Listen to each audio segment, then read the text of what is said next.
2020 წლამდე გათვლილი ფინანსური პარამეტრები და დოკუმენტი, რომელიც ქვეყნის ეკონომიკურ ზრდაზე დადებით გავლენას მოახდენს. ფინანსთა სამინისტრო ეკონომიკის სამინისტროსთან ერთად ქვეყნის განვითარების მთავარ სტრატეგიულ დოკუმენტზე მუშაობს. TV3-თან ნოდარ ხადური აცხადებს, რომ მთავარი სტრატეგიული პარამეტრები გაწერილია და მისი პრეზენტაცია მომავალ კვირაში გაიმართება. ეს არის დოკუმენტი, თუ როგორ გვესახება ჩვენ საქართველოს 2020 წელს.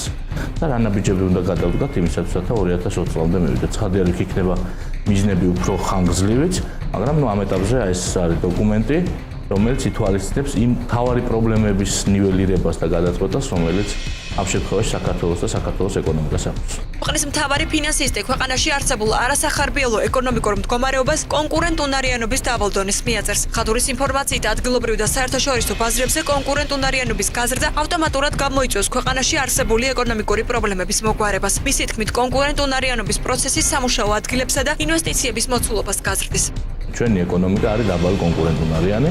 ამიტომ ჩვენ ყველაფერი უნდა გავაკეთოთ, რომ ეკონომიკა იყოს კონკურენტუნარიანი, გაიზარდოს როგორც შიდა ბაზარზე, ისე განსაკუთრებით საერთაშორისო ბაზარზე ჩვენი საქონლის კონკურენტუნარიანობა, რაც მომავალში ავტომატურად გამოიწვევს სხვა პრობლემების გადაწყვეტას. სტრატეგიული დოკუმენტის პირველი საჯარო პრეზენტაცია თბილისის სახელმწიფო უნივერსიტეტში 13 სექტემბერს გაიმართება.